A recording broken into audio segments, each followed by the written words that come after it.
2 Minute Drill Podcast. I'm Jim Monahan along with that guy, Chris Swendeman, and lots going on, Swendeman, including the debut of, well, the newest Yankee superstar, retire number 96 now, put the monument in center field. Let's just cut to the chase because the George Lombard Jr. era has begun. Oh, so you saw my petition then? I'm all for it.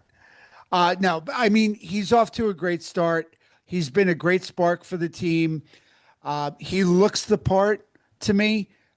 He definitely passes the eye test so far.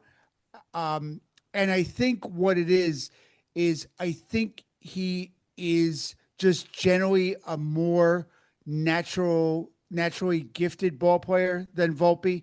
So everything he does on a day-to-day basis just looks more normal than anything we've been used to for the past 2 to 3 years at the same position. So it already glorifies him a little bit when he could just make a routine play look, well, routine. Yeah. And Basically, that's it. Paul O'Neill said as much in his in Lombard Jr.'s debut game. We haven't seen this in a while, and a lot of people interpreted that as a slam at Volpe, and it may or may not have been. I don't know. I don't think Paul O'Neill has any reason to throw shade at Anthony, but you're right. Watching Lombard Jr., he's very smooth. He has really good footwork, and he made the routine plays. And then, of course, he gets his first hit, and it's a home run in Yankee Stadium. He has his Yankee Of moment right course. away. Yep.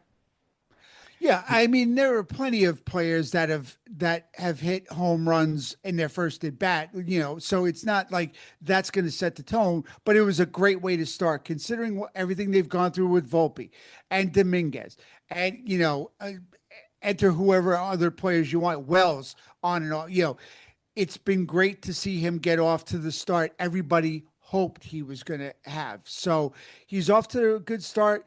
The measure is really going to be when he goes through his first slump, and every ball player does it. It's a virtual certainty. So let's see how he handles that. That'll be the real litmus test. But so far, the eye test says thumbs up for sure. A couple of Atlanta pitchers have started to figure him out a little bit. He chased a strike way out of the zone on one strikeout, and then one of the pitchers fanned him on an up and in pitch. But for the most Was part, it Grant Holmes? I believe so. For the most part, you Yeah, like what you see right. in these first three Mhm. games of his Yankee career. And if you're a Yankee fan, you're thinking, hey, we have something here. And hopefully they do.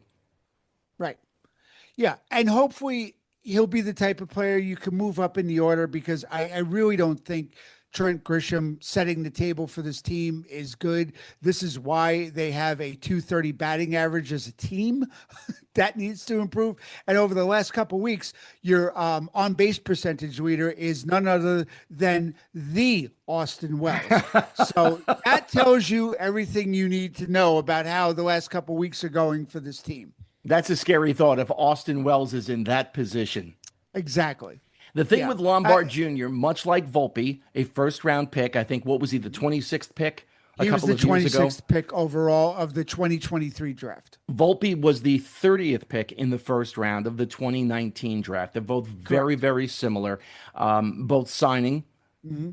draft pick, Yep. first round. Yep, you're going to do it. I want to defend Anthony Volpe. I thought Michael Kay made some really good points. And in the last week, he was talking about the anger that Yankee fans have been throwing at Anthony Volpe. And you and I have talked about this. The Yankees rushed him. They did him a disservice. But let's go a little deeper into all of this. Hmm. 2019, he gets drafted, signs. He goes down to Pulaski, which is in rookie ball. He gets 150 plate appearances. His season ends, I believe it was with mononucleosis.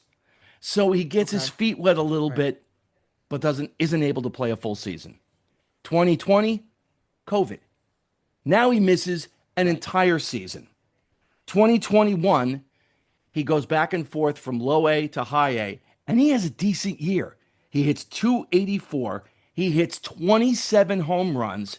He has an OPS of 1.027. And you're looking at this going, we got something here. Right. 2022, he's at double A, and he struggles a little bit, but he still hits 18 home runs down there. His batting average and his OPS are down a little bit. He moves up to AAA, and here's where the problem starts. He gets 99 plate appearances at AAA. Right. And the Yankees feel that that's enough because the following year, out of spring training, as a non roster invite, by the way, Volpe makes the team. He had a great spring training. His rookie season, he wins a gold glove. He's a 2020 player with 24 stolen bases, 21 home runs, and oh, by the way, let's throw in 23 doubles.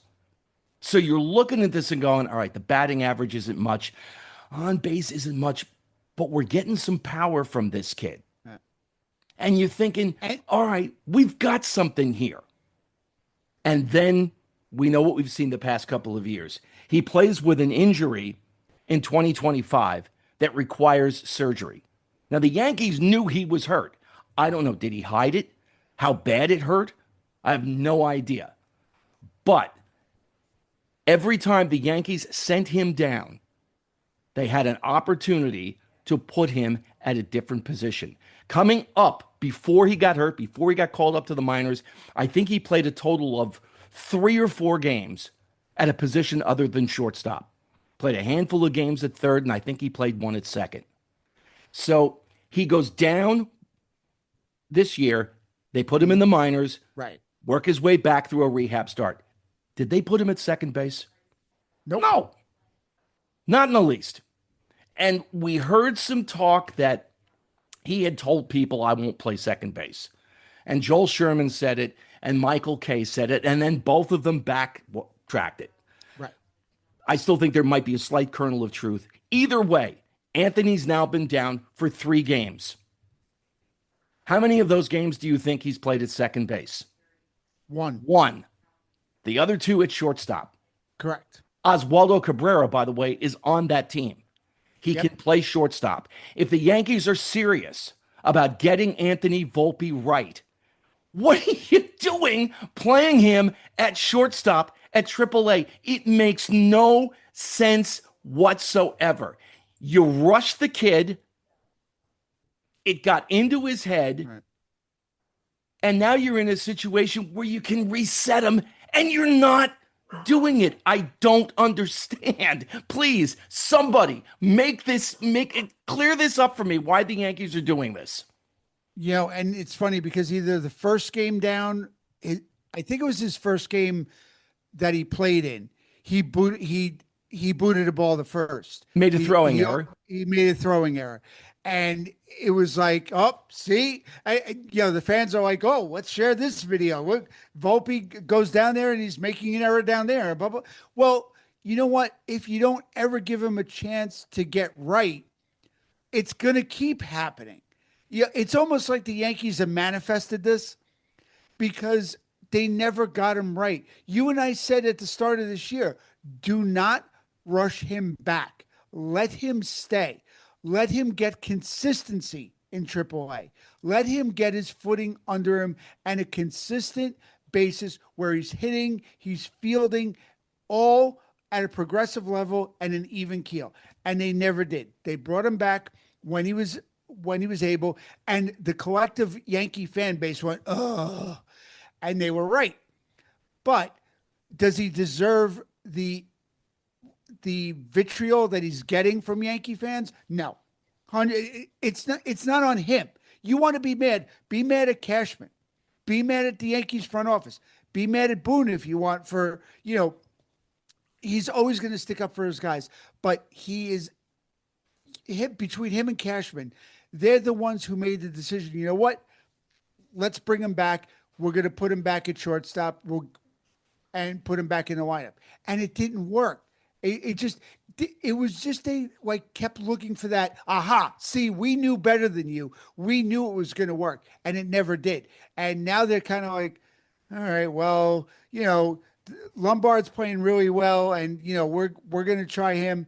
And Volpe's down there, and it's like they don't want to address it. And I just think they did a total disservice to him, in my opinion. One major league scout who saw Volpe play at a young age told me this is the best 14-year-old I've ever seen. And Anthony had excelled at every level he's been in. And I've said this to you before. He had the best hands of any high school player I've ever seen. And now my career as a scout, if you will, has been limited to Rockland, Bergen, Morris, Essex, and Union counties for the most part. I've seen a couple of kids from outside the area, but that's basically it. Right. So there were thousands and thousands of more players at that high school level during the time that Hmm. Volpe was playing. But, you watched him come up and he was so smooth and he made every play. I mean, in high school, he was with the 2019 Gatorade High School Player of the Year. He Right. wasn't a fluke, but you think of what the scouts were looking at, and there were dozens of them at his games between him and Leiter. It was Right. insane. And you get a first round pick, and did they overestimate what they saw? I don't know. Again, from my perspective, I didn't know if he was going to be a first round pick or not. You knew he was going to get drafted. Right. But I put this again 1,000% on the Yankees. You draft him as a first round pick, and then again, you've got him getting sick, you've got COVID, you've got blah blah blah Right. blah, all of these different things that happened to him along the way. But they've had numerous opportunities to reset him, and even now, with Lombard Jr. appearing to be your shortstop for the foreseeable future, and again, it's a 3 game sample, but Right. two of them he's been at short and not second base. Like, what are you doing? Come on. Come Yeah. on. Yeah. I mean, you don't think the Yankees, somewhere in the back of their minds, would want to jettison Jazz at the end of the year anyway, and have that option to have Volpe, if he was right, take over second base, and then have Volpe at second and Lombard at short? That would be ideal if you could get Volpe right. But they're just, I don't understand the mindset there. And you know what? I don't remember who to credit for the hypothetical, but around the trade deadline, somebody floated out, wouldn't this be great? Anthony Volpe straight up to Minnesota for their catcher, Jeffers. And like, you know what? Yankees need a catcher. And if you got Volpe to Minnesota or somewhere where there wasn't the media attention that there is in New York, watch what he could. I think there would be a resurgence. You would be talking about guys like Jordan Walker, Joe Adell, guys who were first round high draft picks for their teams, didn't pan out at first, but got reset. And look at Jordan Walker won the home run derby this year. I mean, it can be done, but I just don't know what the Yankees farm system is like to be able to critique. But we both know, and we've said it since the start of the year, they're just not handling him right, and they're still doing it wrong. Meanwhile, let's turn to your Buffalo Bills football team before we Oh, close out here. Um, Nice job on the new stadium, $2.1 yes, thank you billion, very much. dollars, and it has obstructed views in the upper bowl. What the heck is that all about? I listen. I When I first read it and I first saw it, I was kind of like, "Huh, all right, that's a little awkward." But in listening to the front office and Terry Pagula, the owner, talk about it, this was less than 1% of the seating and issues that they got feedback from season ticket holders. Most of those seats aren't PSLs; they're open seats that'll be used more for concerts, where if the concert's at the 50-yard line or one end zone, you won't have an issue. Is it still a little weird? Probably, but I don't think it's as big of an issue as people have magnified it into over the past couple of days. I think it's a beautiful stadium. I'm looking forward to wanting to go up there and see a game, but do I think it's that bad? I, it's not great, but I don't think it's anywhere near what the internet has made it out to be in the first few days. For $2.1 billion, I think you could probably figure a way that you don't have any obstructed seats when you're building them, and then the press box is blocking. Must be a beautiful press box because it's blocking some of the views. If you can't get in the press box, you'll have a great seat. But listen, even if you're not able to make the trip up there, the Buffalo Bills do have a radio outlet here in the New York Mhm. City, New Jersey area that you'll be able to commiserate with your fellow Buffalonians. Is that how you say it? Well, either that it is that or just plain old Bills Mafia. There you go.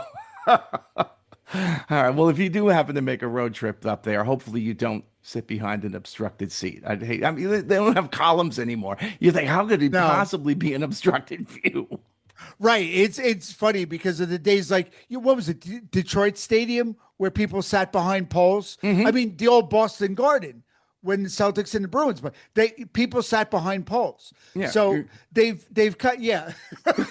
Just what? Yeah. What happened? I mean, even Fenway, the pesky pole. Well, I mean, there's still poles in the grandstand there's still in Fenway. poles in You it, still have right. obstructed views. The old Yeah. Yankee, the old Yankee Oh, Stadium yeah, had it, the and they all stadium. did. Yep. You know, Yeah. before they figured out how to do it without girders in the ballpark. But I Right. thought we were long past that. Apparently not. Well, I mean, for the most part, nobody's paying a PSL to sit there. I hope So, not. or they're very surprised right now. But everybody got that 3D view, according to the Bills press release. That everybody got their 3D view of where their seat would be, how it would look. So there really weren't many surprises, or shouldn't have been. Well, if you happen to go up there, bring an extra card table to let out your frustrations. And that's the two I minute definitely will. that's the 2 minute drill for another week. You like what we do, tell a friend. You hate what we do, tell an enemy. Like, subscribe so you know when all our videos drop, and we'll talk to you next week.